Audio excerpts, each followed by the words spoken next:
이제 예배가 시작됩니다. 휴대폰을 꺼내셔서 꺼져 있는지 확인해 주시고 끄지 않으신 분들은 꼭 꺼주시기 바랍니다. 또한 예배 중에도 마스크는 꼭 착용해 주시기 바랍니다. 성도님들의 온 몸과 마음을 예배로만 집중해 주시기 바랍니다. 이제 다 함께 묵도하심으로 주일 낮 예배를 하나님께 드리겠습니다.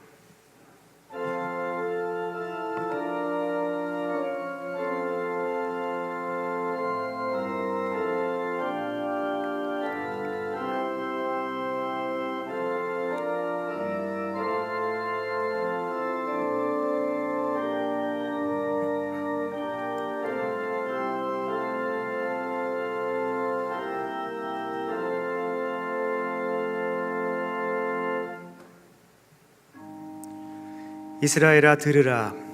우리 하나님 여호와는 오직 유일한 여호와이시니 너는 마음을 다하고 뜻을 다하고 힘을 다하여 내 하나님 여호와를 사랑하라. 아멘. 하늘에 계신 우리 아버지여, 이름이 거룩히 여김을 받으시오며 나라 임하옵시며 뜻이 하늘에서 이룬 것 같이 땅에서도 이루어지이다. 오늘날 우리에게 일용할 양식을 주옵시고 우리가 우리에게 죄 지은 자를 사하여 준 것 같이 우리 죄를 사하여 주옵시고 우리를 시험에 들게 하지 마옵시고 다만 악에서 구하옵소서. 대개 나라와 권세와 영광이 아버지께 영원히 있사옵나이다. 아멘.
교독문 제85문 요한일서 4장입니다.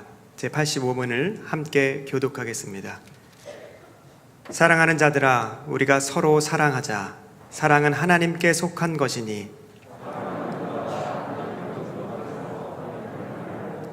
사랑하지 아니하는 자는 하나님을 알지 못하나니 하나님의 사랑이 우리에게 이렇게 나타난 바 되었으니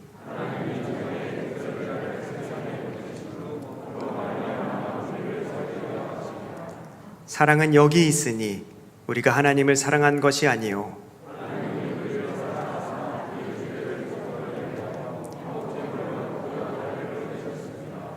사랑하는 자들아, 하나님이 이같이 우리를 사랑하셨은즉 어느 때나 하나님을 본 사람이 없으되 만일 우리가 서로 사랑하면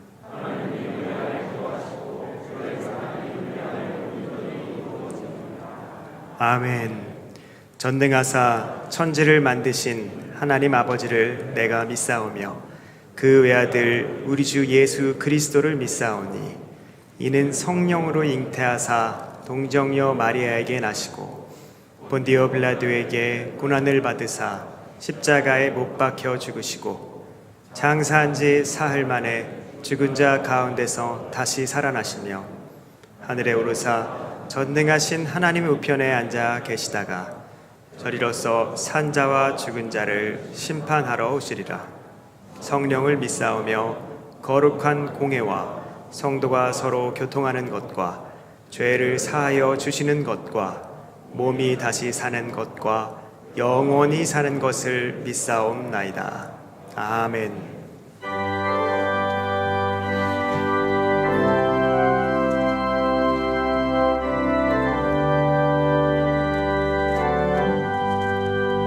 주의 음성을 내가 들으니 사랑한단 말일세.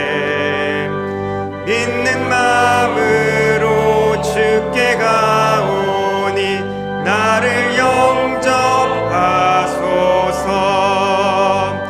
내가 매일 십자가 앞에 더 가까이 가오니 그새 주의 흘린 보배 피로써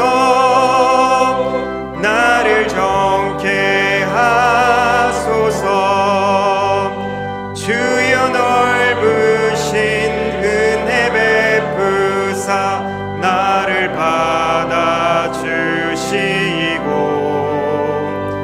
나의 품은 뜻 주의 뜻같이 되게 하여 주소서. 내가 매일 십자가 앞에 더 가까이 가오니 그새 주의 흘린 보배 피로써 나를 정케 하소서. 주의 보좌로 나아갈 때에 어찌하니 기쁠까. 주의 얼굴을 항상 배우니 더욱 친근합니다. 내가 매일 십자가 앞에 더 가까이 가오니 그새 주의 흘린 보배 피로써 나를 정케 하소서. 우리 구주의 넓은 사랑을 증량할 자 없으며 주가 주시는 참된 기쁨도 헤아릴 수 없도다.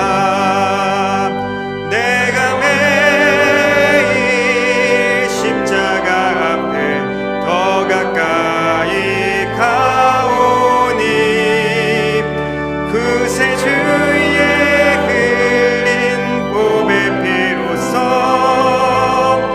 나를 정케 하소서.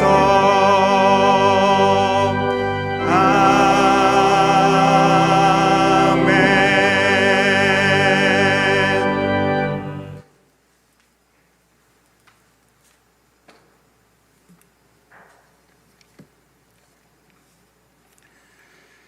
사랑과 은혜가 풍성하신 하나님 아버지, 거룩한 주님의 날 주의 백성들이 모여 주의 거룩한 제단 앞에서 경배와 찬양, 기도와 예배를 모든 존귀와 영광을 드립니다.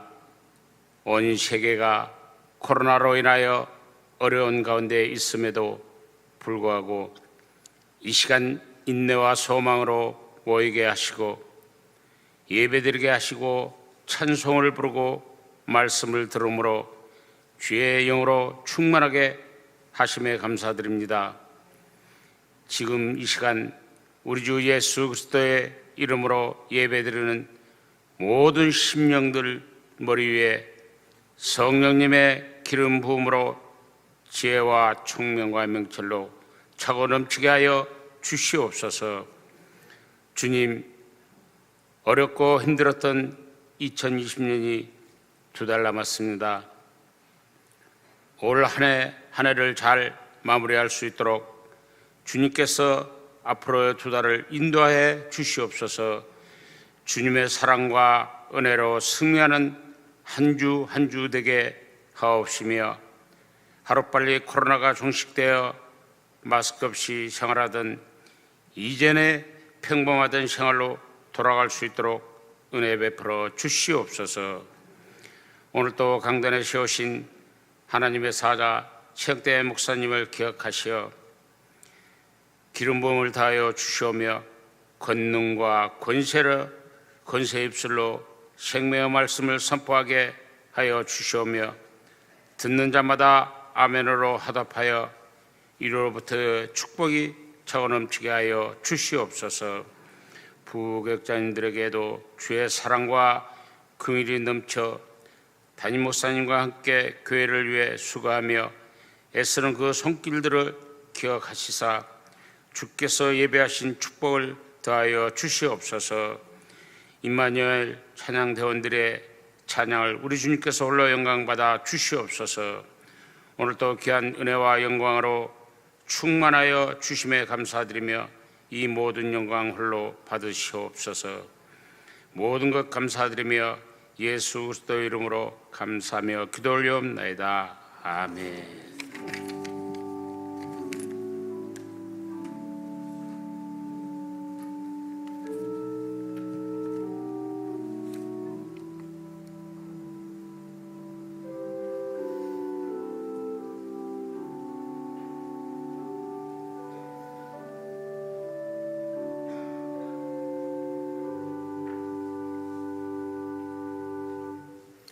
성경을 봉독하겠습니다. 하나님의 말씀은 마태복음 18장 23절부터 35절까지의 말씀입니다. 마태복음 18장 23절부터 35절까지의 말씀을 제가 봉독하겠습니다. 그러므로 천국은 그 종들과 결산하려 하던 어떤 임금과 같으니, 결산할 때에 10,000달란트 빚진 자 하나를 데려오매 갚을 것이 없는지라.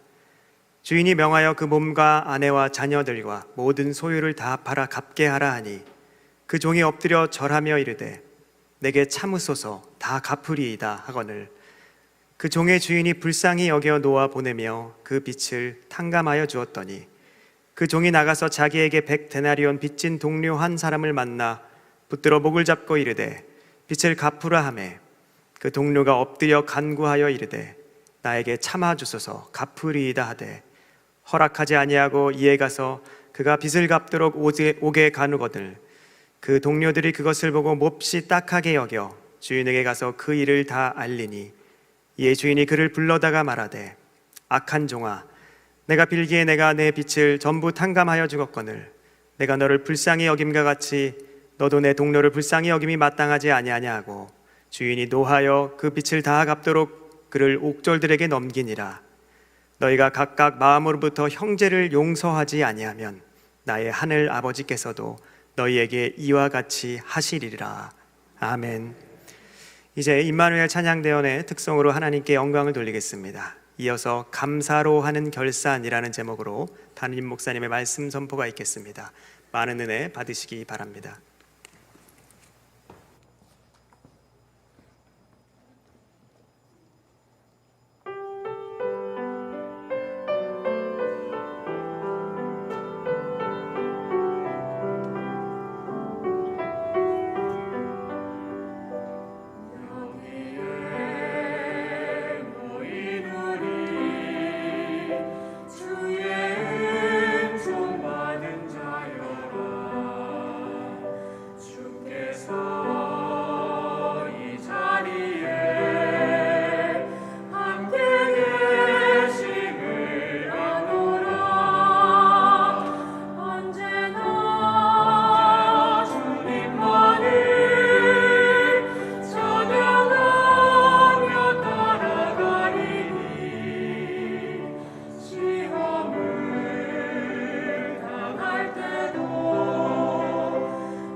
감사드립니다. 우리 저회분들하고 인사할 때 복된 주일입니다 이렇게 인사하겠습니다.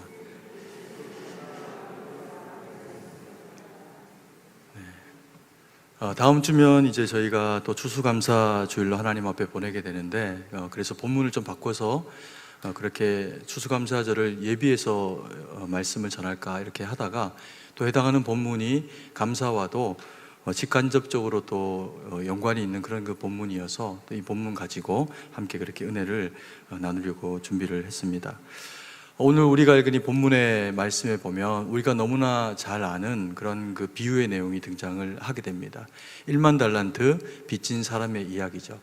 어떤 사람이 임금에게 1만 달란트라고 하는 그런 그 빚을 지게 됩니다. 이걸 뭐 굳이 우리식의 어떤 금액으로 환산을 한다고 해도 뭐 정확한 금액이 나올 수가 없을 만큼 굉장히 많은 그런 그 가치를 주인에게서 이제 손실하게 됩니다. 그러면서 주인에게 나아가게 되었을 때 이 호탕하고 또 마음이 좋은 주인이 임금이 그를 용서를 해주게 됩니다. 그리고는 용서받고 이 사람이 돌아가다가 자기에게 개인적으로 빚이 지게 된 100데나리온 빚진 사람을 만나니까 그 사람을 용서하지 않습니다. 그리고 얼마나 엄하게 그를 대하는지 감옥에다가 가두고 그리고 그것을 갚을 때까지 나오지 못하도록 조치를 합니다.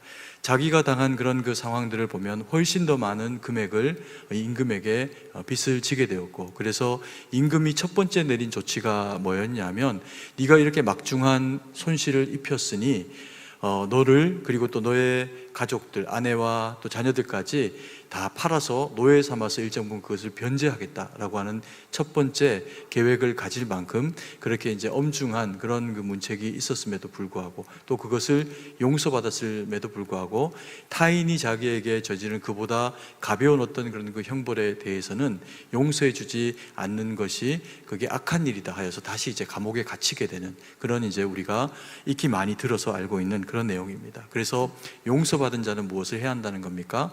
용서를 해야 한다라고 하는 그런 내용입니다. 그래서 이것이 뭐 전체적인 범죄에서는 동일한 형태로 또 오늘 이 말씀이 그렇게 진행이 되겠고, 또 용서를 받은 자는 용서를 하는 것이 마땅한 일이고 그게 맞는 일입니다. 그런데 이제 우리가 이것을 쉽게만 이렇게 받아들이면 이게 성경의 비유에 해당하는 이야기고, 그리고 또 이게 내게는 어떻게 적용되는 이야기여야 하는지에 대해서 우리가 이걸 좀 접목을 잘 못하는 그런 이제 부분들이 있을 수가 있습니다.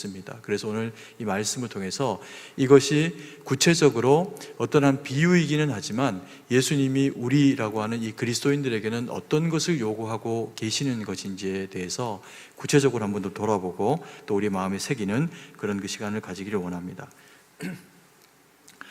우리가 이 본문의 말씀 가운데서 첫 번째 좀 주목해야 하는 내용은 왕이 빚을 그 종의 빚을 결산하는 방식에 좀 주목할 그럴 그 필요가 있습니다. 오늘 본문에 보면은 종들이 나옵니다. 종들이 등장을 해서 거기에서 이제 왕 앞에서 하나씩 결산을 하게 되는 그런 내용을 보여주게 됩니다. 그런데 이제 이 결산을 하는 중에 발생하는 일이 뭐냐 하면 어떤 사람은 그냥 지나간 거죠. 근데 이제 어떤 사람, 오늘 우리가 이 본문에서 만나게 되는 이 사람은 왕의 결산에 뭔가 딱 하고 걸립니다. 왜냐하면 그가 왕에게 저지른 이 피해가 막중하기 때문에 그렇습니다. 100데나리온이 아니라 1만 달란트라고 하는 빚을 이 사람이 지고 그것을 자기가 갚을 수도 없고 해결할 수도 없는 그런 이제 상황 가운데 놓이게 되었을 때 왕이 이 사람을 탕감하고 이제 용서해주는 이제 그런 그 과정 가운데로 나아가게 됩니다. 근데 이것을 우리가 뭐 우리식의 현재 금액으로 환산하면 이런 어떤 그 1만 달란트라고 하는 것이 얼마 만에 그 경제적인 의미를 가지는가라고 하는 것을 뭐 정확하게는 환산할 수 없습니다. 그러나 그 당시에 사람들이 들었을 때는 대충 우리보다 훨씬 더 현실감 있게 다가왔겠죠. 그러면 이제 우리가 이것을 한번 우리식으로 계산을 만약에 굳이 해보자라고 하면 우리가 잘 아는 것처럼 1데나리온은 한 사람의 일용직 근로자가 하루에 품삯으로 받는 비용입니다. 그러니까 뭐 좀 다를 수는 있지만 적게 받아서 10만 원에서 또 고급 어떤 그런 그 기술들을 가지고 있는 분들은 뭐 15만 원, 20만 원 혹은 뭐 그 이상의 금액으로도 이거를 이제 받을 수가 있는 그런 이제 금액이 바로 이 한 데나리온이 가지고 있는 가치라고 합니다. 그럼 이 한 데나리온이 1만 달란트가 되려면 얼마만큼의 가치를 가져야 되냐면 한 6천 데나리온 정도의 가치를 가져야지 1만 달란트가 되는 겁니다. 그러면 이제 1달란트는 그러면 이게 얼마만큼의 데나리온의 가치가 되는 것이냐 하면 한 우리식으로 하면은 낮게 잡았을 때 한 6억 정도의 그런 이제 가치가 되는 이제 금액입니다. 그러면 1만 달란트라고 하면 이것은 뭐 6조 혹은 그게 뭐 노동력의 가치가 더 있는 사람으로 보면 뭐 18조 뭐 이상의 이제 이런 어떤 그 가치를 가질 수 있는 그런 이제 해당하는 금액대가 되겠죠. 그러니까 이것은 사실은 따지고 보면 어떤 사람이 한 나라의 임금에게 빌려가지고 빚이 될 수 있는 금액의 돈이 아니라는 이야기입니다. 그러면 이 사람은 어떻게 해서 왕에게 이 1만 달란트라고 하는 빚지는 이 내용을 가지고 이것을 갚아야 하는 상황 가운데 처하게 됐을까요?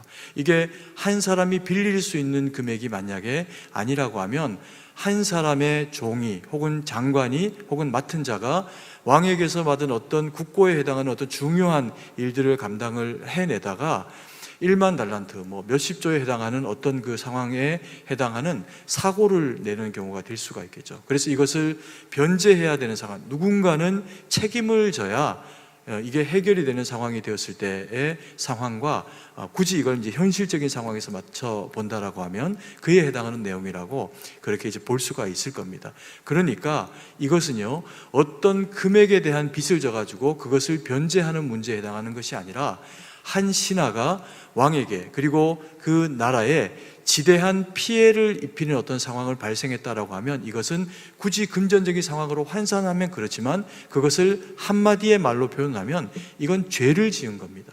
큰 죄를 임금에게 그리고 나라에 참 돌이키기 힘든 어떤 정도의 큰 어떤 실수나 죄를 범하고 그 죄에 대한 책임을 해야 하는 것에 대한 비유로 그렇게 보여주신 거라고 볼 수가 있다는 겁니다. 그러면 이게 어떤 죄를 설명을 하는 걸까요? 이게 인류가 예수 그리스도의 그 대속의 보혈의 공로 십자가의 그 피로 말미암지 않고는 도저히 씻을 수 없는 죄, 원죄에 해당하는 이야기라고 볼 수가 있습니다. 하나님과 원수가 되고 비록 우리 자신이 그 일을 했다라고는 하지 않더라도 성경은 아담과 하와가 우리의 조상이 되어져 가지고 하나님 앞에 그와 같은 죄를 범하였을 때 단순히 보암직도 하고 먹음직해서 먹은 게 아니라 이것을 먹으면 하나님처럼 되는 그 힘과 고난과 욕심을 가지기 위해 가지고 그 선악을 알게 하는 열매를 따먹었다고 성경은 그렇게 기록을 하고 있습니다. 결과적으로는 어떤 죄를 지은 겁니까? 반역한 겁니다. 뭐 그게 1만 달란트가 아니라 얼마만큼의 금액으로도 그것을 대속할 수가 없는 왕을 모반하는 것과 같은 그런 그 상황 가운데로 나가게 된 것이 이런 그 원죄라고 하는 것을 짓게 된 아담과 하와가 하나님 앞에서 행한 허물의 모습이라는 겁니다. 그래서 그 후손으로 그 육을 따라 태어나게 되는 모든 인류는 아담과 하와에게서 받은 그 원죄가 소멸되지가 않고 하나님 앞에 서게 되면 무조건 죄인일 수밖에 없는 그런 그 성경이 기록하기를 너희는 마귀의 자녀다라고 표현할 정도로 하나님과 원수된 대상으로서의 그런 그 대상으로 우리를 이야기를 하고 있다는 겁니다. 그러면서 우리가 가지고 있는 이 모든 그런 그 죄의 뿌리가 되어지는 원죄는 오직 예수 그리스도께서 우리 가운데 오셔서 우리의 모든 죄를 대속하시면서 십자가에 죽으시는 것, 우리를 위해 죽으시고 우리가 그것을 믿는 것을 통해서만 이 죄가 탕감되어진다라고 하는 것을 설명을 하고 있다는 겁니다. 그래서 임금이 사해 주지 않으면, 하나님이 사해 주시지 않으면 사함을 받을 수 없는 죄에 해당하는 그런 것들을 다루고 있는 거죠. 그래서 이 큰 그런 그 죄를 탕감을 받은 이 종은 그 길로 나와가지고 그리고는 어처구니 없는 일을 자행을 합니다. 본문의 설명상 어떤 일이냐면 그렇게 집을 향해서 돌아가다가 자기 동료 한 사람을 만나게 되는데 그 사람이 자기에게 100데나리온 정도의 빚을 지게 됩니다. 이 100데나리온은 얼마 정도가 되냐면 하루 최소로 잡아갖고 만약에 일당 10만 원으로 만약에 그것을 환산하게 되면 한 1000만 원 정도에 해당하는 그런 이제 금액입니다. 그러다 보니까 이게요, 적다면 적고 또 크다면 굉장히 큰 돈입니다. 재산이 엄청 많아서 몇십억을 가지고 있고 그 이상을 가지고 있는 분들에게는 하루에 그냥 소비할 수 있는 어떤 일정한 금액에 혹은 물건을 하나 사면 없어질 정도의 돈일 수도 있지만 그게 자기 저금 통장에는 전혀 기록이 될 수 없는 가치로서 또 그게 있어질 수 있는 금액이 이 1000만 원이라고 하는 그런 이제 가난한 사람에게는 의미 있는 금액입니다. 그러다 보니까 이 종에게는 1000만 원이 쉽게 탕감해 주기는 사실은 쉽지 않은 그런 금액일 수도 있습니다. 현실적으로 생각해 보면 1000만 원은 결코 그렇게 적은 돈이 아니고 우리가 누구에게 그냥 줘서 없게 만들 수 있는 그런 내용의 돈은 아니기 때문에 그렇습니다. 그러니까 굉장히 사실은 첨예하고 현실적인 금액에 해당하는 그런 이제 빚이라고 볼 수가 있는 거죠. 어쨌건 이 사람이 그 사람을 보고 자기가 금방 이 10,000달란트를 다 탕감받고 나왔음에도 불구하고 자기가 탕감받은 것을 잊어버렸는지 그 사람을 옥에다 가두고 그리고 그것을 다 갚을 때까지 나오지 못하도록 하는 그런 너무나 좀 가혹한 그런 이제 상황 가운데로 그 사람을 내몰게 됩니다. 그럼 우리가 생각을 하게 됩니다. 이 사람은 왜 이랬을까? 왜 이렇게까지 자기 동료 그것도 안면이 있고 그래서 돈을 빌려준 사람에게 이렇게까지 가혹하게 할 필요가 있을까? 자기는 노예가 되는 것도 지금 그렇게 벗어나는 그런 은혜를 경험했는데 이런 이제 상황 가운데 우리가 고민을 해볼 수가 있게 됩니다. 왜 그랬을까요? 생각해 보면 돈이 아까우니까 그렇죠.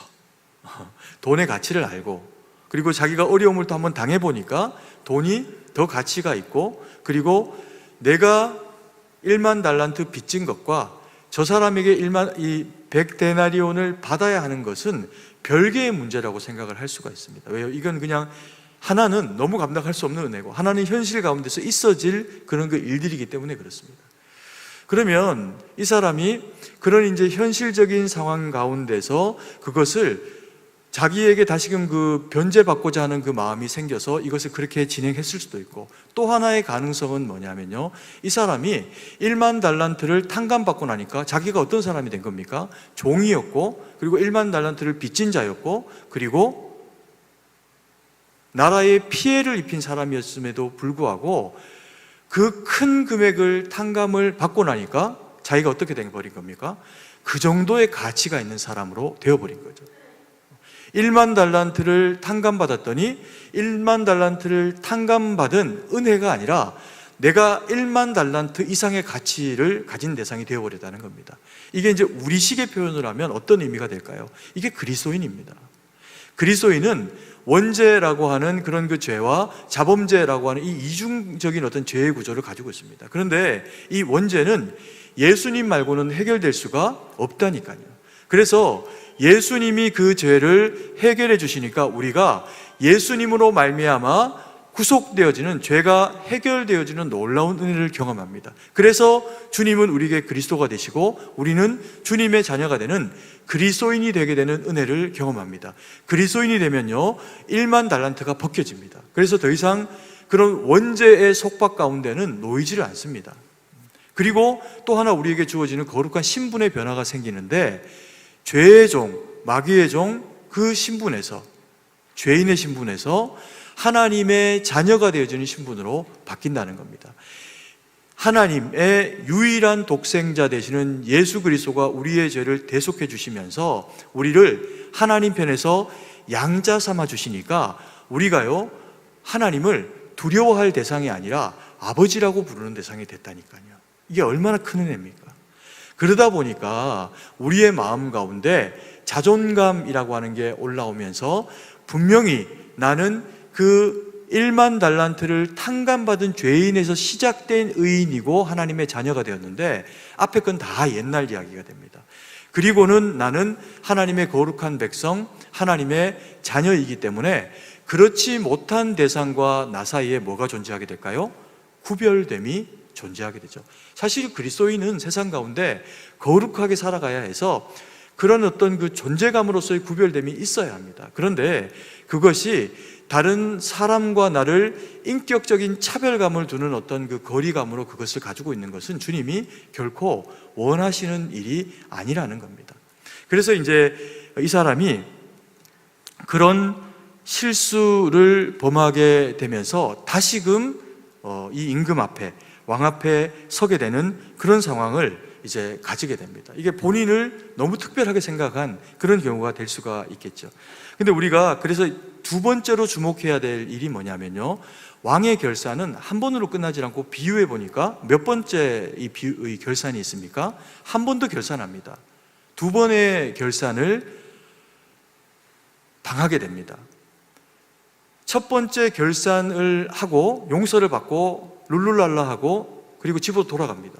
그러다가 이제 동관을 만나가지고 또 자기 그 동료를 감옥에 가두는 일을 하게 되죠. 그런데 이 두 번째 하게 되는 결산이 가지는 중요한 몇 가지 특징이 있는데 그 중에 하나는 뭐냐면요, 첫 번째 결산은 아마 나머지 종들하고 다 같이 했던 것 같아요. 그래서 일정 부분 더 많이 탕감받고 덜 탕감받고 하는 일들이 있었겠죠. 그런 어떤 일들이 1절에 보면 그러므로 천국은 그 종들과 이렇게 표현해서 종들하고 함께 했는데 이 사람은 더 많이 탕감을 받은 겁니다. 그래서 그리고 나아가가지고 또 다른 한 사람을, 자기에게 빚진 자를 그렇게 감옥에 집어넣고 그 얘기를 다른 동료들이 듣게 됩니다. 그리고는요, 그 마음에 뭔가 마음이 불편한 겁니다. 그리고는 이 사람이 행한 행함에 대해서 나머지 동료들이 임금에게 고해 바칩니다. 이게 두 번째, 이 사람이 당하게 되는 결산에 해당하는 이야기입니다. 그러니까 첫 번째는 다 하는 일이라면 두 번째 결산은 어떤 상황이 발생을 하게 되었을 때 일어나게 되는 일인데, 이 상황은 이 사람이 만들었고 그리고 그 사람이 만든 상황에 대해서 그것을 함께 지켜보거나 들어서 알게 된 사람이 이것을요, 임금에게 고해 바친 겁니다. 임금님이 불과 얼마 전에, 조금 전에 이 사람을 이렇게 탕감해주고 1만 달란트나 그걸 탕감해주고 내보냈는데 이 사람이 나가다가 자기 동료 한 사람을 붙잡아가지고 지금 감옥에 넣었습니다. 좀 마음이 아프네요. 뭐 이 정도로 비난한 것 같아요. 막 비난했다고도 설명하지 않으니까. 그러나 그 상황을 고해서 바치게 됩니다. 그랬더니만 임금이 다시금 그를 붙잡고 결산합니다. 한 번 더 결산하는 작업을 하게 됩니다. 그리고는 네가 한 일이 타당하지 못하니까 감옥에 들어가라 라고 하면서 그를 다시 감옥에 가두는 일을 하게 된다는 겁니다. 그럼 우리가 이 두 가지의 상황 가운데서 생각을 해봐야 될 게 뭐냐 하면, 첫 번째 종이 임금 앞에 서게 되어가지고 첫 번째 결산을 하게 되면서 그게 탕감되어지게 될 때 그 원인, 그 이유가 뭐냐는 겁니다. 처음에요, 임금님은 이 사람을 불러놓고 이 사람이 행한 그런 그 1만 달란트에 해당하는 손실과 빚에 대해서 엄중하게 묻습니다. 이것을 용서해 줄 그런 그 이유를 가지지 않습니다. 그런데 이 사람이 사정을 하는 겁니다. 뭐라고요? 내가 다 갚겠다. 갚을 수도 없는 금액인데 다 갚겠다라고 이야기를 하면서 자기를 좀 참아달라, 기다려달라라고 그렇게 이야기를 합니다. 그래서 26절 말씀에 보면 이렇게 이야기합니다. 그 종이 엎드려 절하며 이르되 내게 참으소서, 다 갚으리이다 라고 이야기를 하면서 중요한 두 가지의 모습을 보여주는데요, 이게 탕감받는 결정적인 이유가 됩니다. 하나는 뭐냐면 그 종이 어떻게 엎드려 절하며 이렇게 이야기합니다. 엎드려 절을 왜 합니까? 종이 임금에게 당연히 엎드려서 이야기를 할 수 있죠. 그러나 모든 종이 다 엎드려가지고 뭐 그런 어떤 이 정사들을 논하는 것은 아닙니다. 그러면 엎드려 절하게 될 때, 임금 앞에 엎드려 절하게 되는 특별한 상황이라고 하면 이게 어떤 일일까요? 본인이 죄를 지었고 본인이 잘못했다라고 하는 것을 인정할 때 하게 되는 모습입니다. 그러니까 이 사람은 지금 자기가 누구라고 인정한 겁니까? 죄인입니다 라고 하는 것을 인정한 거죠. 그리고 어떻게 해달라고요? 참아달라고, 기다려달라고, 자기를 긍휼히 여겨달라고 그렇게 요청합니다. 그러니까 27절 말씀해 보니까 그 종의 주인이 어떻게 불쌍히 여겨 놓아주었답니다. 그러니까 이것을 우리가 믿음의 과정 가운데 이게 어떤 의미를 지닌 것으로 돌아보면 이것은 회개죠. 하나님 앞에 1만 달란트 그 빚이 탕감받는 유일한 길은 예수님 앞에 서서 우리의 죄를 담당해 주시는 그 주님 앞에 죄인이라는 것을 고백하고 인정하면서 우리를 불쌍히 여겨달라라고 하면 주님은 어떻게 하신다는 겁니까? 불쌍히 여기고 탕감해 주시는 분이라는 겁니다. 그래서 이것이 은혜라는 거죠. 회개가, 은혜가 우리로 하여금 하나님과의 무너진 관계를 회복하게 하면서 종이 하나님을 아버지라고, 죄인이 하나님을 아버지라고 부를 수 있는 권세 가운데로 나아가게 만들어준다는 겁니다. 그러니까 이것이 특별한 은혜라는 거죠. 그런데 이 두 번째 보여주고 있는 그런 결산의 내용이 가지고 있는 의미를 보면요, 이 사람이 첫 번째는 분명히 왕의 앞에 붙잡혀 와서 그와 같은 과정을 겪게 될 때 회개라는 절차 가운데 들어갑니다. 그래서 엎드려서 자기를 참아달라, 불쌍히 달라 요청을 하게 되는데, 두 번째 잡혀왔을 때는 그걸 하지 않습니다. 그래서 감옥에 갇히는 겁니다. 본문을 자세히 읽어보시면요, 이 사람이 자기를 용서해달라고 하는 제스처가 없습니다. 왜 용서해달라는 제스처가 없을까요? 본인의 입장에서는 이 일이 어떻다는 겁니까? 정당하다는 겁니다. 용서를 구하면 용서해 주시고, 두 번째 상황이어도 만약에 잘못했다라고 하면 긍휼이 많으신 하나님은 용서해 주실 텐데 용서를 구하지 않는 겁니다. 그러면 왜 이 사람은 용서를 두 번째는 구하지 않고 감옥으로 다시 들어가게 되는 일이 되었을까요? 이 100데나리온이라고 하는 그런 그 가치는 아까 말씀드린 것처럼 한 1,000만 원 정도의 우리가 경험하는 실제적인 금액에 해당하는 내용입니다.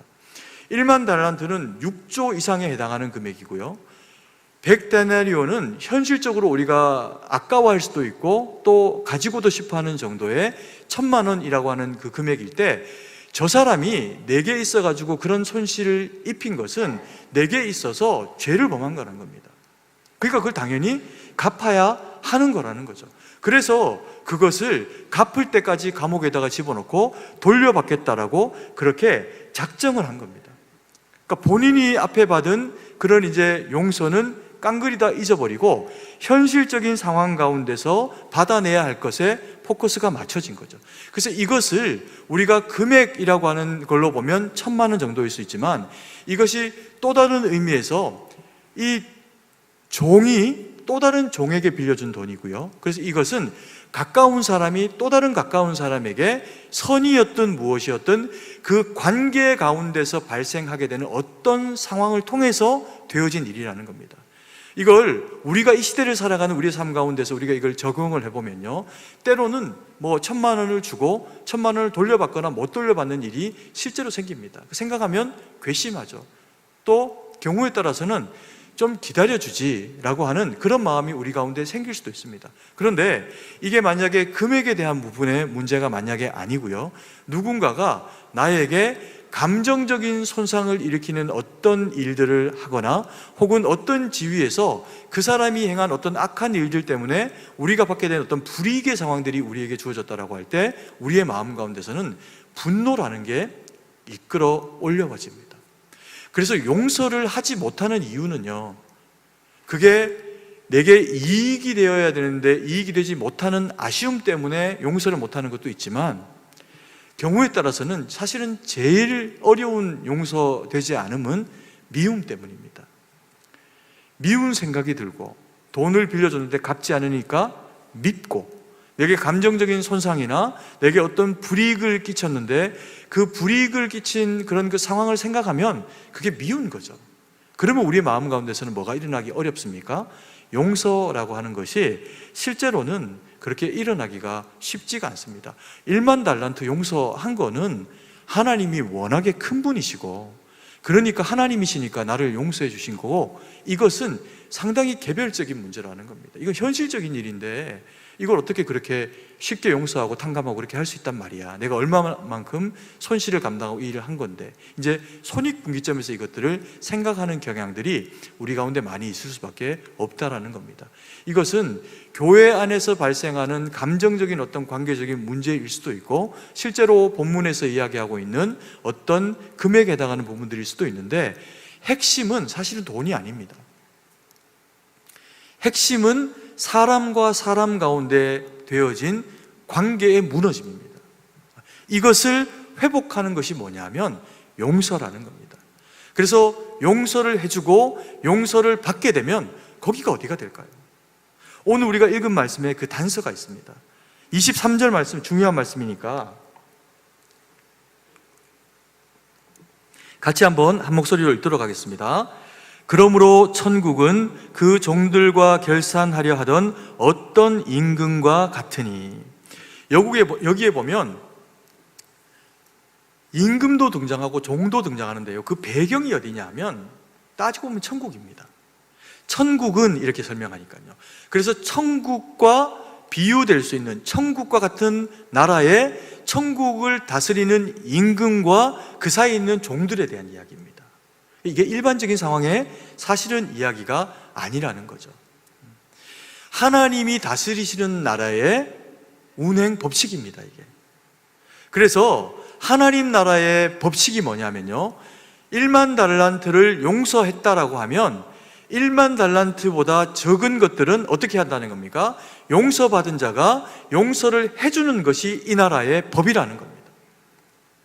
그게 어디의 법일까요? 교회의 법이라는 거죠. 왜?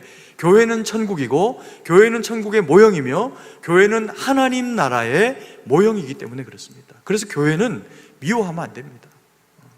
교회는 가능한 한 용서하고, 아니 더 많이 사랑하고 섬겨내면서 살아가야 하나님의 나라가 이루어지는 곳이다 라고 하는 것이 본문이 우리 가운데 들려주는 그런 그 이야기라고 하는 겁니다. 그래서 이 나라는 사실은 일반적인 나라가 아니고요, 교회는 일반적인 세상이 아닙니다. 그리고 이 사람이 두 번째 옥에 갇히게 되지 않습니까? 이 두 번째 옥에 갇히는 것이 어떤 이야기일까요? 첫 번째는 원죄라 그랬습니다. 그럼 이제 두 번째는 자범죄에 비유할 수도 있겠죠. 우리가 스스로 하나님 앞에 죄의 뿌리를 가지고 있기 때문에 짓게 되는 것이 이제 자범죄인데, 이 자범죄를 저지른 것 때문에 이 사람 다시 옥에 갑니다. 그리고는 풀려났다는 이야기가 없어요. 그럼 이게 이제 엄격한 이야기로 보면 구원이 번복되나? 이제 이렇게 이제 생각을 하게 되는 수가 생기죠. 용서하지 않으면 구원이 번복되나? 이렇게 생각할 수가 있다라는 겁니다. 그런데 우리가 믿음의 그런 그 원리로, 우리가 믿는 장로교의 교리를 따라가지고 칼빈이 설명한 설명의 방식으로 보면 그렇지는 않습니다. 우리가 억만 죄가 있는데 주님이 그 죄를 용서하셨으면 그 죄에 대한 용서는 이전의 죄에 대한 용서, 원죄에 대한 용서, 이후로도 짓게 될 용서까지도 다 감당하시면서 짊어지신 주님의 십자가가 그 보혈의 공로라는 거죠. 그래서 다시 자범죄로 말미암아 우리가 하나님 앞에 어리석은 죄를 좀 반복한다고 우리가 지옥 가지는 않습니다. 그럼 이게 무엇을 이야기를 하는 걸까요? 첫 번째 장이 하나님에게서 구원이 결정되어지는, 원죄가 벗겨지는 그런 심판과 회복을 비유로 우리에게 설명을 하시는 거라면, 두 번째는 용서하지 못하는 어떤 개별적인 죄가 하나님 앞에서 벌어지게 될 때, 그게 교회의 구성원, 그리스도인으로서 우리가 그것을 담당하게 될 때 회개하지 않으면 큰일 나는 겁니다. 두 번째, 아까 말씀드렸지만 회개를 이 사람이 하지를 않고 있지 않습니까? 그래서 회개를 하지 않으면 어떤 일이 생기냐 하면, 현실을 살아가는 동안에 원죄가 아닌 자범죄를 지으면서 그것에 대해서조차도 회개하지 않을 때 하나님은 그 죄에 대한 책무를 그때그때 우리에게 물으십니다. 이건 용서받지 못하는 죄가 아니라 가르쳐서 더 선하게 하고, 그리고 더 그리스도인답게 하는 성화의 과정은 하나님이 아버지로서 우리에게 회초리를 대면서 초달하면서 우리가 가지고 있는 허물됨의 모습을 고쳐가는 모습이라고 볼 수가 있다라는 겁니다. 그러면서 이 사람이 갇히게 되는, 이 비유상에 갇히게 되는 감옥이 뭐냐면요, 마음입니다. 누군가를 용서하지 않았더니 누군가를 용서하지 못했더니 실제로는 누가 감옥에 갇히게 됩니까? 아니, 빚을 진 거는 저 사람이에요. 탕감받은 건 내 이야기고. 그러면 저 사람을 용서하고 안 하고 내가 사실 결정하는 게 맞거든요. 그런데 잘못한 것 없는 내가, 탕감받은 내가 다시 감옥에 갇힙니다. 이게 무슨 감옥일까요? 마음이라고 하는 감옥입니다. 오늘 읽은 우리 본문의 말씀에 무슨 소리 하냐 목사님, 이렇게 생각하실 수도 있는데 35절 말씀을 같이 한번 읽어보도록 하겠습니다. 너희가 각각 마음으로부터 형제를 용서하지 아니하면 나의 하늘 아버지께서도 너희에게 이와 같이 하시리라. 이렇게 말씀하시면서 용서는 어디에서 비롯되는 거라고요? 마음에서 비롯되는 거랍니다. 용서를 기술로 생각하면 안 됩니다. 내가 혹은 의지적으로 하는 거다라고 생각해서도 안 됩니다. 마음을 내가 의지적으로 하게 되면, 물론 이런 경우는 있죠. 좀 더 착하고 선한 마음을 가지고 계신 분들은 내가 좀 불이익을 당해도요, 사람에 대해서 빨리 용서를 하거나 빨리 화해하는 그런 이제 심장을 가지고 계신 분도 계십니다. 그건 복이죠. 왜냐하면 용서하고 나면 내 마음에서 미운 마음이, 감정이 사라지니까. 그러면 내가 병들지 않고 내가 더 건강하게 살아가면서 하나님의 말씀이 들리게 되는 심장을 가지게 되니까 그게 사실 유익입니다. 그래서 마음에 미워하는 마음을 두고, 미움은 누가 주장하는 겁니까? 마귀에게 내 마음을 뺏기는 겁니다. 마귀가 조종해서 저 사람 미워해라, 상황이 약하니까 미워해라, 네 마음이 지옥이 됐으면 좋겠다라고 하는 게 미움이에요. 우리가 천국도 아직 못 가봤지만 교회를 통해서 사랑을 배우면서 천국이 사랑하는 곳이구나, 이걸 배워서 천국 가려고 결정합니다. 예수님이 계신 곳이니까. 그리고 절대로 가지 않으려고 결정하는 데가 있습니다. 예수님을 믿으면. 그게 어디입니까? 지옥입니다. 안 가봐서 모르지만 거기는 모두 미워할 거예요. 내가 네 때문에 여기 왔고, 내가 네 때문에 이 고생하고 살았는데 결국에는 꺼지지도 않는 불 속에서 이 고통당하고 산다. 그게 지옥이죠. 돌이킴이 없는 곳입니다. 미움이, 옆에 있는 사람이, 나도 뜨거운데 옆에 있는 사람도 뜨거워서 같이 뜨겁다고 위로가 됩니까? 옆에 오는 게 싫죠? 그게 지옥이라는 겁니다. 근데 그게 미움이라고 하는 정서를 우리 마음에 가지게 되면 옆에 누가 오는 것이 싫어집니다. 내 남편을, 내 아내를, 혹은 내가 함께 신앙생활하는 이 공동체 가운데 있는 이런 어떤 성도를 미워하는 감정, 마음이 우리 마음 가운데로 찾아오게 되면은 그 사람이 내 옆에 올 때 어떨까요? 싫어요. 거기에 교회에서 예배를 드리면서도 천국이 이루어지지 않습니다. 딱 마음이 닫히면서 지옥이 됩니다. 그래서 어떻게 하라는 겁니까? 용서하라는 거죠. 그러니까 물론 용서는 그냥 툭 이렇게 하는 게 아닙니다. 용서는 구체적입니다. 네가 1만 달란트를 빚을 졌다. 네 자식도, 아내도, 너도 종살이로, 노예로 다 팔려야 한다. 그럼에도 불구하고 내가 용서한다. 그러니 용서받은 자라는 것을 잊지 말아라. 하나님 얼마나 냉정한 분인지 모릅니다. 다 기억하고 계시고, 그러나 다시 묻지 않겠다고 말씀하시는 거예요. 우리가 누군가에게 용서를 해줄 때 용서에도 지혜가 좀 필요하긴 합니다. 사과를 받아낼 필요도 있고, 그래야 그 사람이 반복적으로 어리석은 죄를 그렇게 반복하지 않을 수 있는 가능성이 높아지죠. 그러니까 좀 짚어주고, 그러나 알아듣지 못한다고 하면 알아듣도록 혹은 기다려주고, 이렇게 하면서 더 큰 자가 섬김의 영역으로 해낼 수 있는 것이 용서입니다. 뭘 더 가졌다고 해낼 수 있는 것이 아니고요, 그 마음에 그리스도 예수의 마음을 가진 자가 믿음으로 큰 자 되어서 할 수 있는 것이 용서라는 겁니다. 그래서 때로는 아내가 더 큰 자가 되어서 남편을 용서해 줘야 할 때가 있고, 또 남편이 더 큰 자로서 아내와 자녀들에게 긍휼의 마음으로 용서를 해야 할 때가 있다라는 겁니다. 성도에게도 마찬가지라는 거죠. 그래서 이 용서가 가지는 힘이 뭐냐면, 오늘 읽은 이 본문의 말씀에 그러므로 천국은 이라고 하는 천국을 만들어내는 힘이라는 겁니다. 용서는 회개를 이끌어냅니다. 용서는 하나님이 우리를 용서하게 만들어주시는 이 회개를 통해서 용서가 실현되게 만들어준다니까요.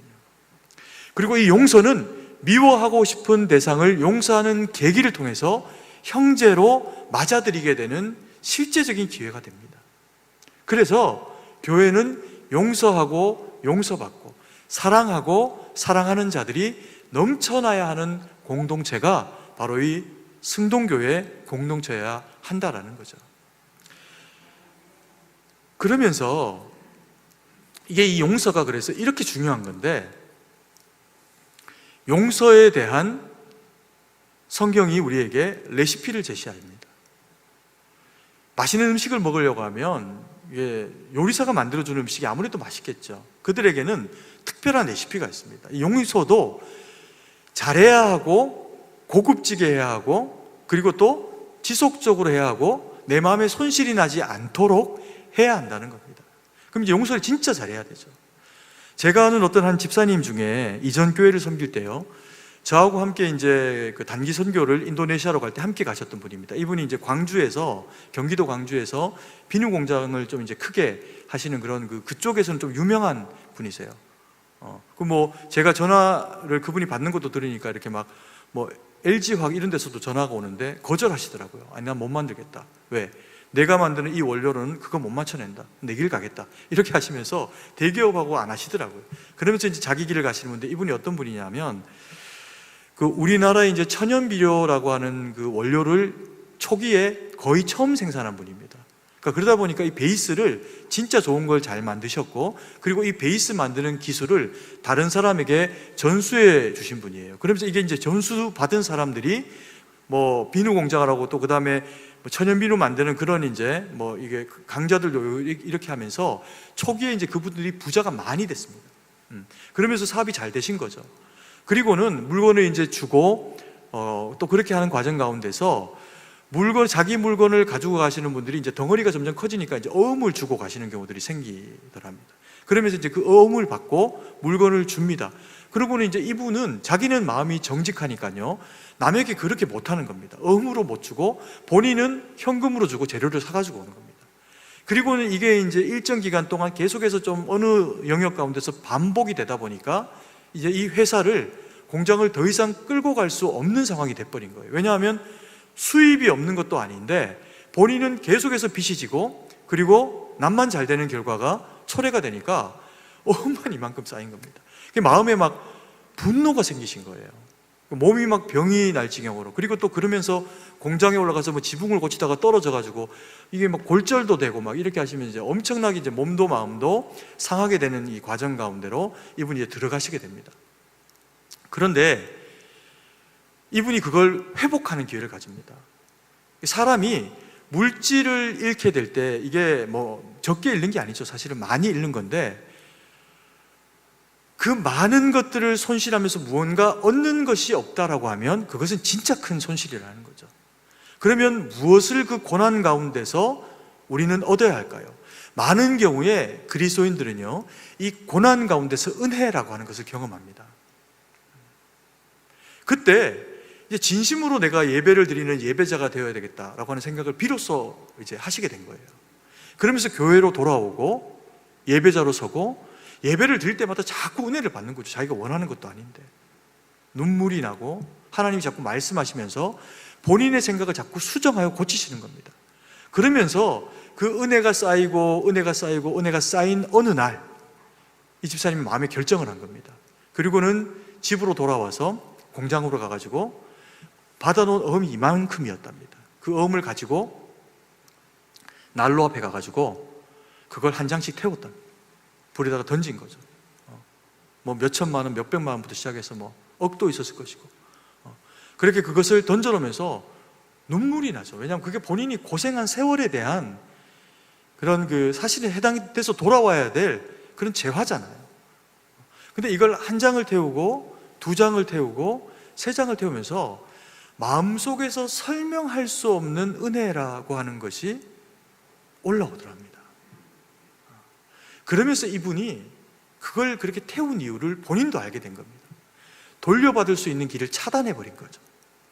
그 사람이 내게 입힌 이 손실에 대해서 내가 더 이상 생각했다가는 내가 화병이 나서 죽을 노릇이고, 그러니 내가 살기 위해서라도 뭘 해야 되겠다?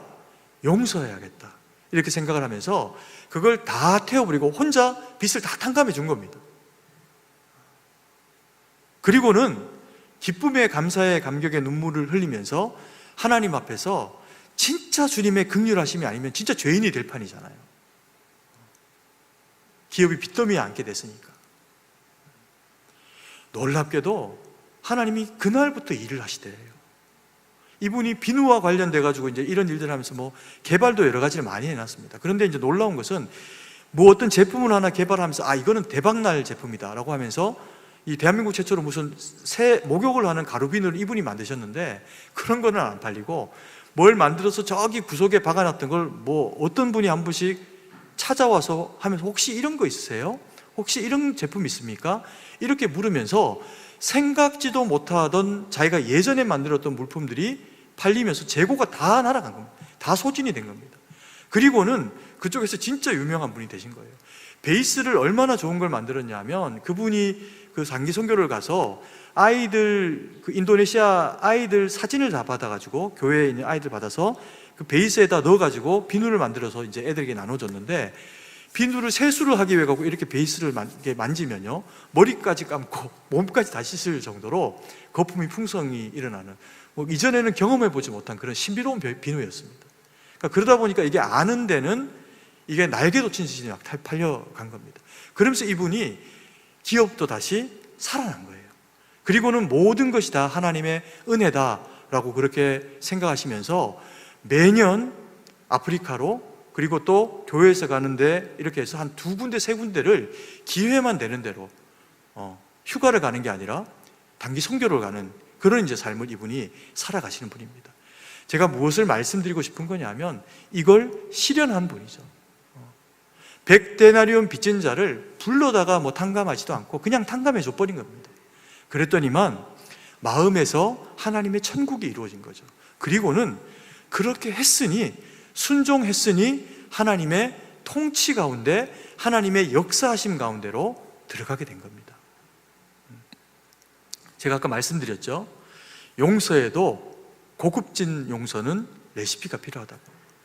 첫 번째, 우리가 이 용서를 정말 하나님의 말씀과 지혜 가운데 주님이 원하시는 방식으로 해야 상호간의 윈윈이 되죠. 내가 그냥 용서했는데 그 용서받은 사람이 고맙다고 하지도 않는 겁니다. 그럼 이거 뭐 어떻게 합니까?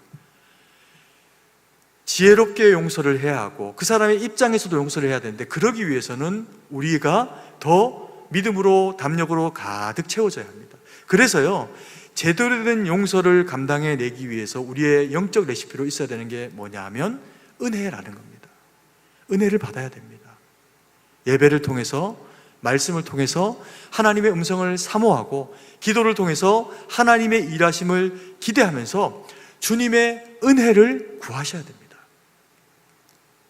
그리고 그 은혜를 받고요, 하나님의 은혜를 주시면 그게 물질이 되었던 마음이 되었던 무엇이 되어도 우리에게 하나님이 은혜를 주시면 두 번째 레시피, 용서를 위한 레시피, 무엇을 가져야 할까요? 감사를 가져야 합니다. 다음 주가 추수감사절인데 추수감사절날 헌금하는 것, 추수감사절날 과일을 쌓아드리는 것, 그것도 감사지만 그거보다 훨씬 더 중요한 마음의 감사를 하나님 앞에 올려드려야 하는데, 그게 감사라는 겁니다. 감사하면 100만 달란트, 1만 달란트, 이게 얼마만큼의 가치여도 용서받은 감격이 감사로 우리 마음 가운데 있어야 다른 죄인이 불쌍히 보여져요. 용서는 불쌍히 보여야 할 수 있습니다. 바라옵고 원하옵기는 이 자리에 계시는 우리 여성도님들이 남편들을 불쌍히 여겨주시기를 소망합니다. 그래야 용서가 됩니다. 우리 남편들도 마찬가지입니다. 때로는 아내가, 자녀들이 내 마음에 못 미칠 때가 있습니다. 그러나 그럴 때에도 마음 가운데 용서가 되어져야 우리 마음 가운데 감사와 기쁨이 넘쳐나게 되어 있습니다. 서로 간에 마찬가지라는 거죠. 성도라면 은혜를 경험하고, 성도라면 감사를 마음에 늘 경험하면서 그걸 섬기고 베푸는 사람으로 그렇게 살아가야 한다는 겁니다. 그러면요, 이 레시피가 딱 요리가 되어져 가지고 우리의 심장 가운데 새겨지는 게 있습니다. 그게 뭐냐면 내 마음 가운데 주님이 살아계신 거예요. 살아계신 예수 그리스도의 심장이 우리 마음 가운데 있어야 되어질 수 있는 것이 은혜요, 감사요, 용서라는 겁니다. 그래서 이 말씀을 대하는 저와 우리 사랑하시는 성도님들의 삶 가운데 용서 어렵습니다. 무엇을 용서해야 할 일들이 계시는지 저는 모릅니다.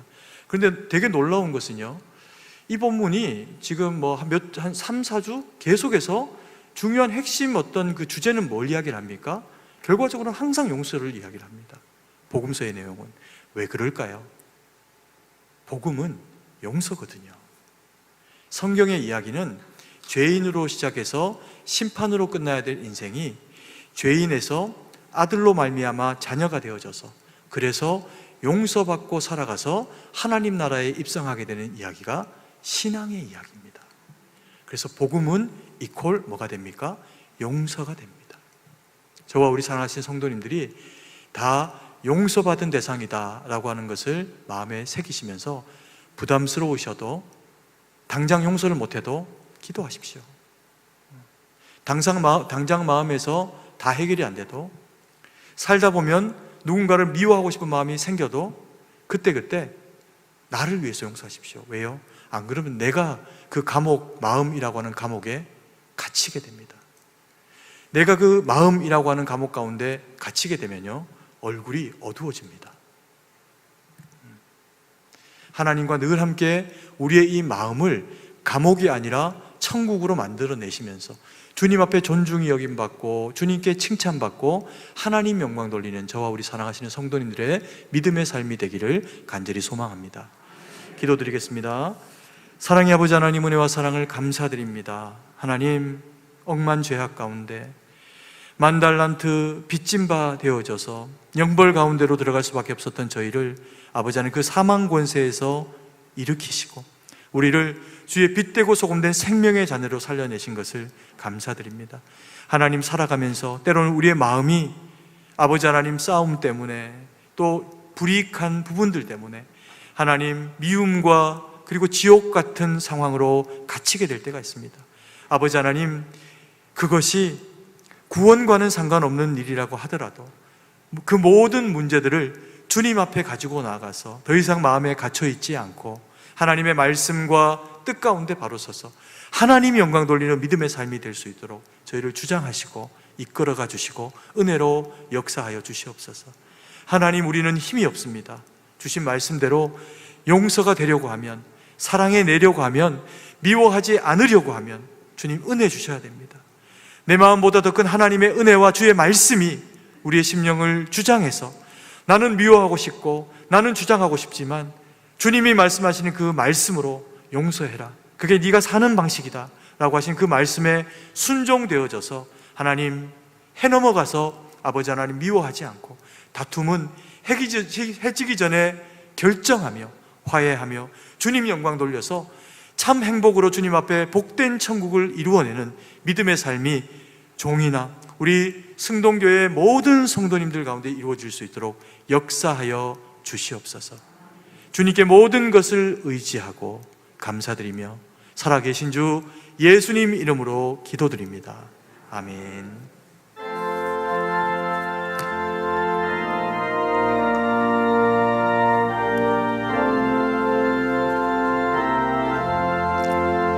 날 대속하신 예수께 내 생명 모두 드리니 늘 진실하게 하소서. 내 구주 예수여, 나 구주 위에 살리라. 내 기쁨 한량 없으리. 내 갈 길 인도하소서. 내 구주 예수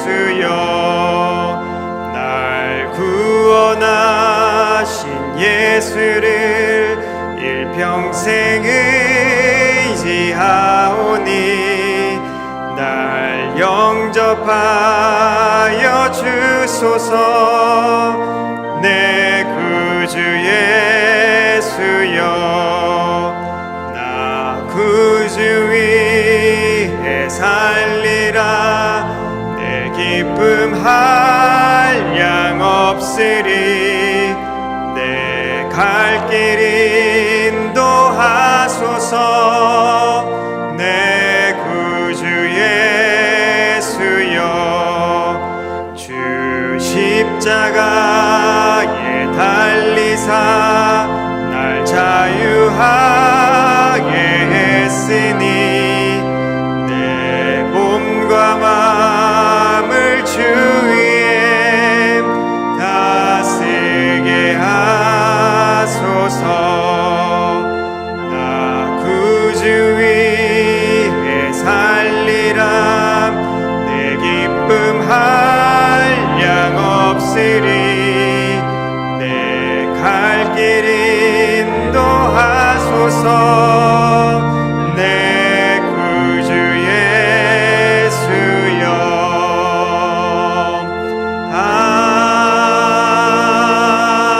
아멘.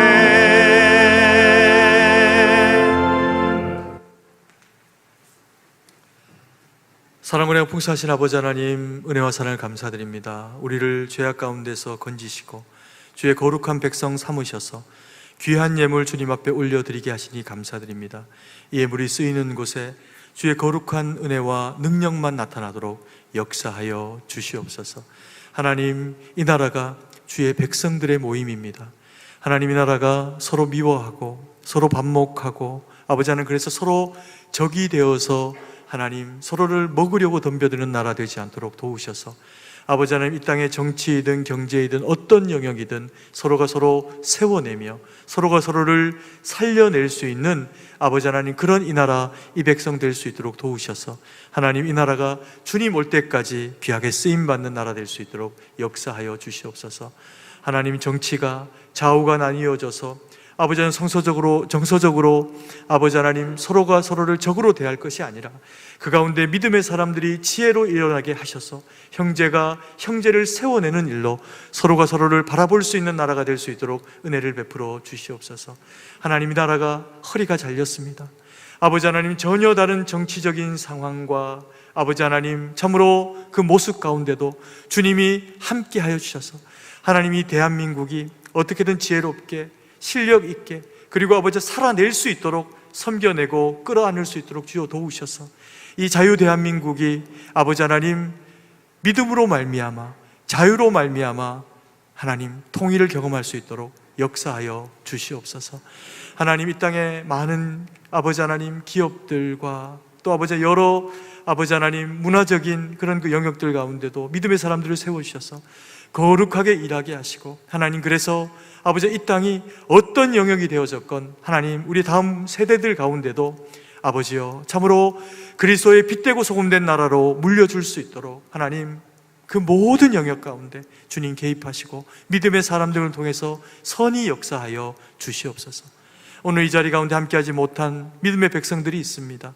아버지 하나님, 저들에게 동일한 은혜와 능력으로 함께해 주셔서 가정 예배로 또 질병 때문에 아버지 하나님 군으로 학업으로 사업 때문에 이 자리에 함께하지 못한 지체들이 있다라고 하더라도 주여 저들에게 동일한 은혜와 능력으로 말씀으로 살아낼 수 있는 능력을 허락하여 주셔서 아버지 하나님, 하나님 영광 돌리는 우리 모두가 될 수 있도록 역사하여 주시옵소서. 아버지 하나님, 성도님들이 하나씩 둘씩 더 아버지 하나님 이 교회를 아버지 하나님 참으로 찾고 있습니다. 하나님 지켜주시고 어떤 경우에도 감염이 일어나지 않도록 우리 교회 가운데 함께 하시고 아버지 하나님, 그리고 두려워 말고 주님 앞에 예배하는 것 기쁨으로 주님 앞에 나와서 예배드리는 저희도 날마다 그 수가 더해갈 수 있도록 역사하여 주시옵소서. 주님께 모든 것을 의지하고 이 나라를 고치시고 우리를 세워가시는 예수님 이름으로 기도드립니다. 아멘.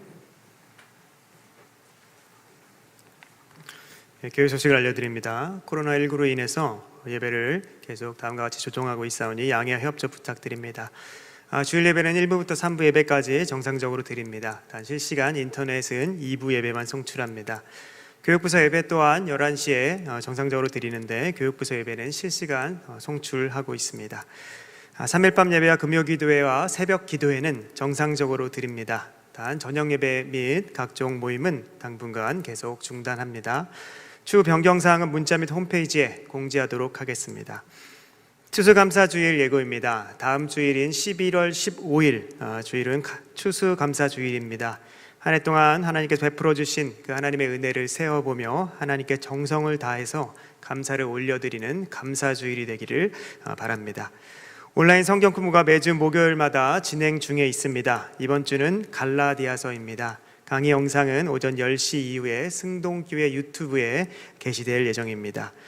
교육부서 온라인 콘텐츠가 유튜브에서 승동교회 교육부서라는 이름의 체련으로 제공되고 있습니다. 검색하셔서 많은 관심과 또 응원과 기도 부탁드립니다. 또한 각 부서는 내년도 예산안을 11월 22일 주일까지 교회 사무실로 제출해 주시기 바랍니다. 결혼 소식이 있습니다. 도봉 의정부구역의 김정미 권사님의 조카되는 우리 청년부의 최고야 양과 한석빈 군의 결혼 예식이 11월 14일 오는 토요일 오전 11시에 국회 소통관 예식장 1층에 있습니다. 새롭게 시작하는 가정에 많이 축하해 주시기 바랍니다. 소천 소식입니다. 돈이익성구역 고 황정숙 명예집사님이 11월 3일 화요일에 소천하셔서 11월 6일 금요일에 장례를 잘 마쳤습니다. 또 하나 소천 소식이 있습니다. 도봉 의정부구역 진영화 은퇴권사님의 부근 되시는 고 한웅일 은퇴장로님이 11월 3일 화요일에 소천하셔서 4일 수요일에 장례를 잘 마쳤습니다. 이 자리에 유가족이 참여하고 계십니다. 이쪽에 계신데 잠시 자리에서 일어나 주시겠습니다. 이쪽에 계십니다. 자리에 다시 앉아 주시겠습니다. 유가족들을 위로해 주시고 만나면 꼭 기도해 주시고 위로해 주시기 바랍니다. 나머지 광고는 주보를 참조해 주시고 이제 다 함께 일어나서 찬송가 1장을 찬양하고 축도로 예배를 마치도록 하겠습니다.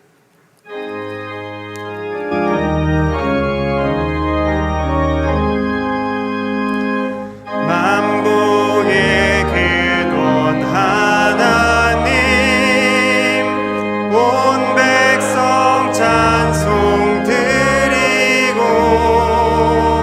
저 천사여 찬송하세 찬송 성부 성자 성령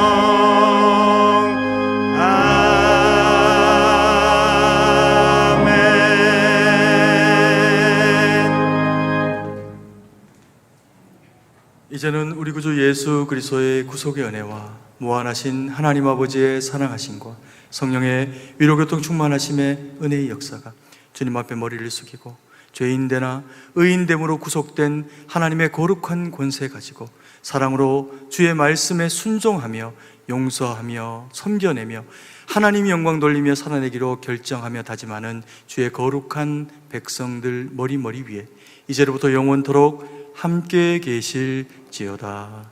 아멘.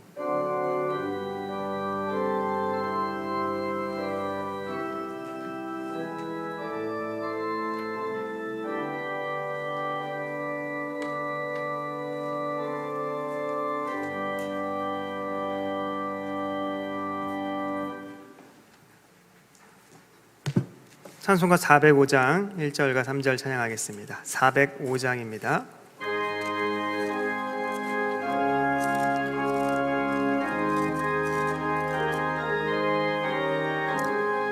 주의 친절한 발에 안기세 우리 마음이 평안하리니 항상 기쁘고 복이 되겠네 영원하신 발에 안기세 주의 발에 그 크신 발에 안기세 주의 발에 영원하신 발에 안기세 주의 보좌로 나아갈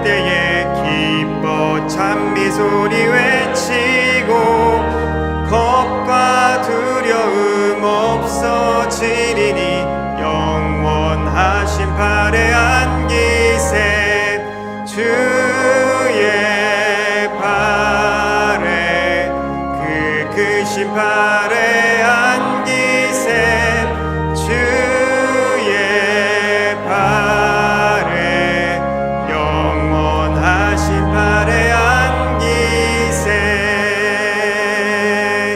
한 주간도 주님 안에서 승리하시길 바랍니다.